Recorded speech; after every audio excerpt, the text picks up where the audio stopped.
So today we're going to be sharing our cost of living in the Algarve region of Portugal as digital nomads. We'll be covering expenses like our accommodations, grocery costs, dining out, transportation, any activities we did, and even some of our fixed costs like our travel insurance and phone plan. So join us as we take a look at our cost of living in Vila de Santo, Antônio, Portugal.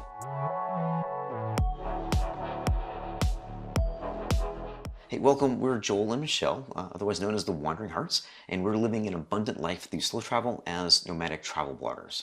Today, we're going to share our real-life expenses during our stay in Vila de Santo Antônio. Vila de Santo Antônio, or VRSA as it's known, is a small town of about 20,000 people in the Algarve region of Portugal. VRSA is the southeasternmost town in Portugal, and it's sitting on the border with Spain. And we spent a little over 2 months living in the Algarve region of Portugal during the months of January through March.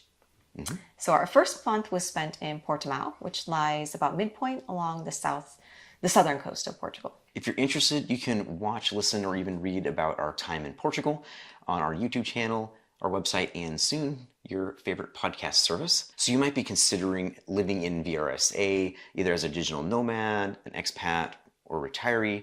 And you probably want to know actual expenses, not just some average you may have seen on the internet. So if you're like us, then of course, understanding and knowing those true costs can really be helpful when you're creating your own budget for your travels. Whether you're traveling on a short trip or slow traveling like ourselves, or like we said, wanting to do a long-term stay as an expat. Now, of course, there's going to be other costs that we're not including in this report, like insurance, medications, our actual travel costs like flying to Portugal, or even our travel blogger business costs as well, because obviously those are going to be specific to everyone's situation. So why did we pick the Algarve? The Algarve is a really popular place for expats due to the mild winters and 300 days of sun. We're sun lovers. And it didn't sound like that bad of a place to live. And it actually reminded us a lot of Southern California. So we really fell in love with the area. And yeah, so that's why we picked the Algarve for almost 3 months. So what does it cost to actually live in Vila de Santo Antônio? Well, we talked earlier about just getting basic estimates, and you can get those from sites like Numbeo, where they estimate it to be about $1,500 a person for an expat.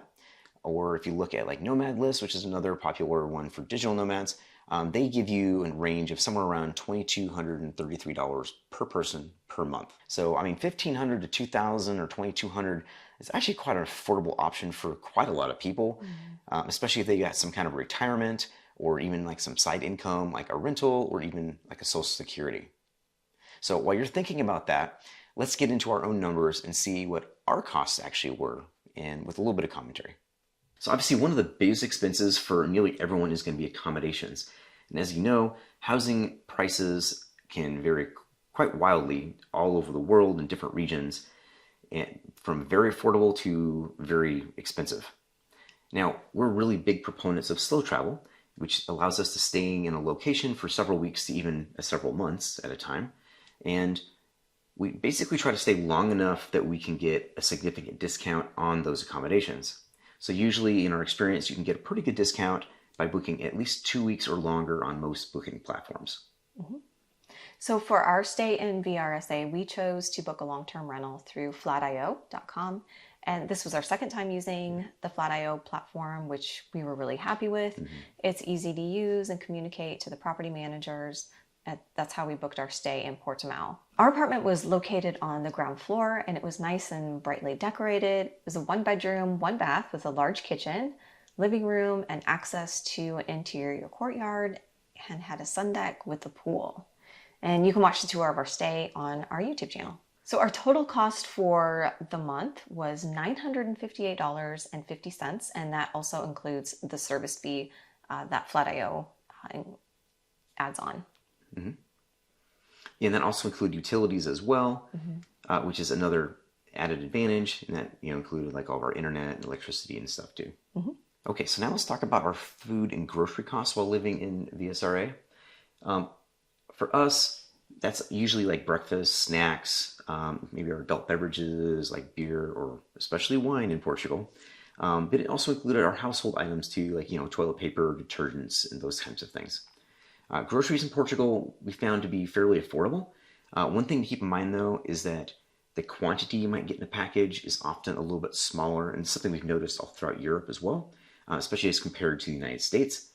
For instance, like a bag of chips, or potato chips, something like that, or snacks could be really cheap, like maybe under €2, but the quantity also might be a lot smaller, like maybe just 150 grams or about 5 ounces, where in the States often you can get a bag, that's quite a bit bigger than that, like 9 ounces or something. It's always going to be bigger in the United Always, States. yeah, always bigger. So our totals for all of our groceries and everything was $471.54. All right, so let's get to our dining out costs in Villarreal de Santo Antonio. Like most of you guys, we enjoy getting to go out for a nice meal or a few drinks. We mostly ate lunches out. We would also go out for a nice glass of wine at a cafe just because it's so accessible there. And we ended up going out about 8 times, I think, because most of the time we preferred cooking in. We did have a really nice kitchen and all of our utensils, so that was nice for us to kind of get the use out of our kitchen in our apartment. So to give you an idea of the drink costs, beers at restaurants are between $2 to $3, and wine by the glass is anywhere from $2.50 to $4. So yeah, you heard that right. Yeah. Really, really affordable. Yeah, very affordable.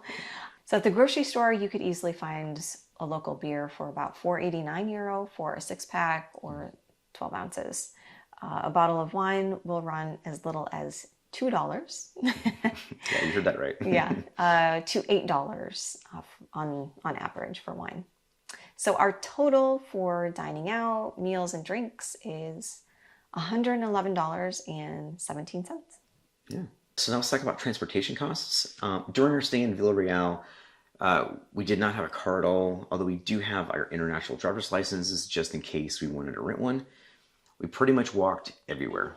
And then if we did want to go somewhere else for like an activity or what have you, we would just use public transportation, like either the buses, trains, or even ride shares for any travels outside of town. For instance, like our day trips to Olajo and Castellamirum, we used like bus, train, and ride shares. We did find that the ride shares, like such as Ubers and Bolts, were much, much more affordable than in the United States, although it was a little harder to find ride shares in VRSA than it was for us to find them in Portimao or even Lisbon. As an example, our ride share from Castellamirum back to Villarreal only cost us $5.73.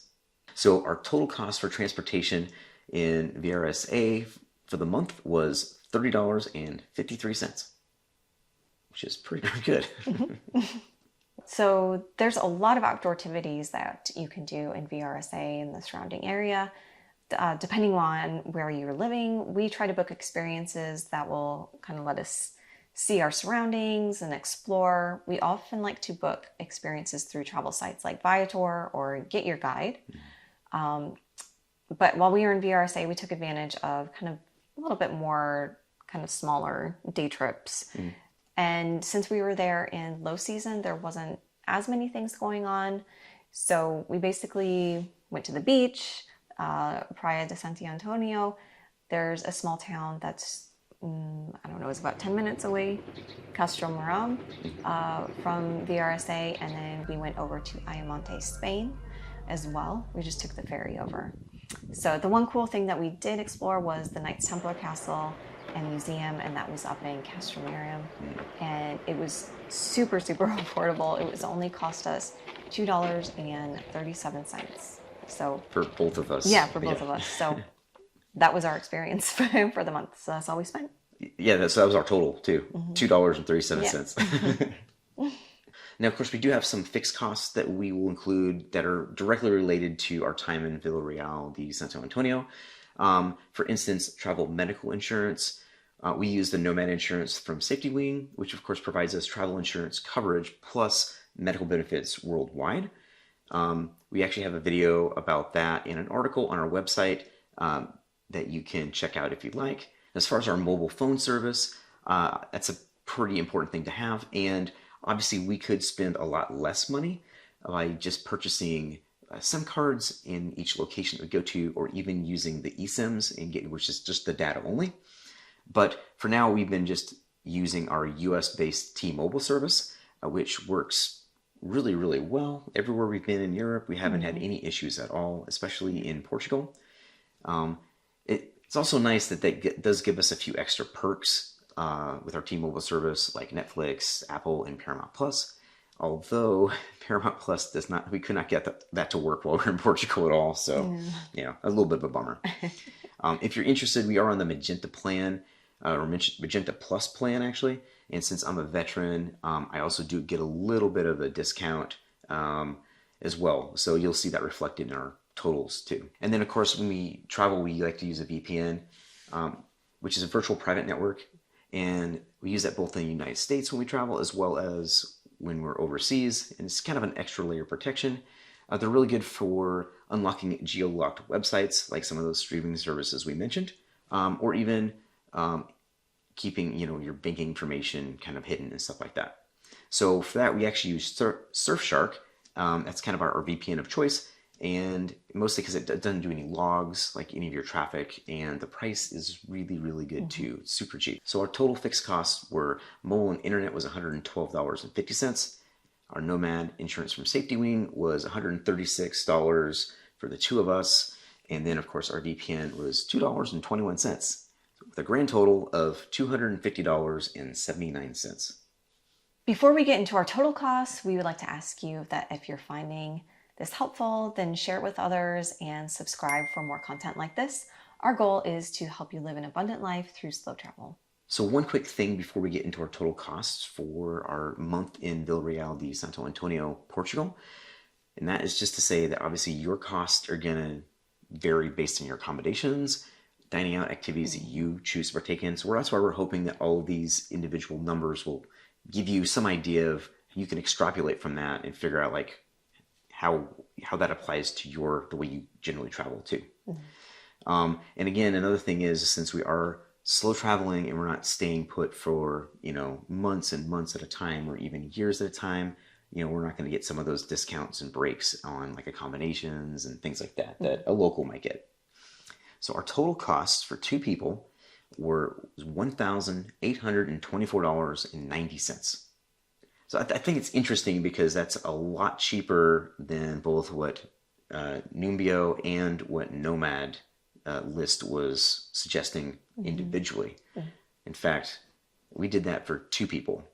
So again, a lot of it's going to depend on how you live your lifestyle, and like we could have done a lot more activities, and also time of year too that you visit. So we were there during low season, which was middle of February through March. So that's still considered low season there, and prices, are obviously going to be different when you're in high season, like during the summer, and then compared to when we were there. But the weather was still nice, though. Yeah, the weather was really good. We really actually enjoyed our time there a lot. I mean, so much so that we would really like to come back there and spend even more time there. Yeah, I think it's definitely going to be a place that we will go back to, for sure. Yeah, I mean, just like our walks, just walking to the beach, to like this really beautiful like pine forest, or even just walking up and down the boardwalk along the Guadiana River every day, or just walking through the streets in the little square and all that. I mean, there were just so many really nice aspects of the town that we really liked. So we hope this was helpful and informative for you. If you're interested in learning more about living an abundant life through slow travel, you can check out our other content on YouTube, also at our website, wanderinghartz.com. You'll see all of the links in the description below for all the things we talked about in this video. And happy wandering. Happy wandering.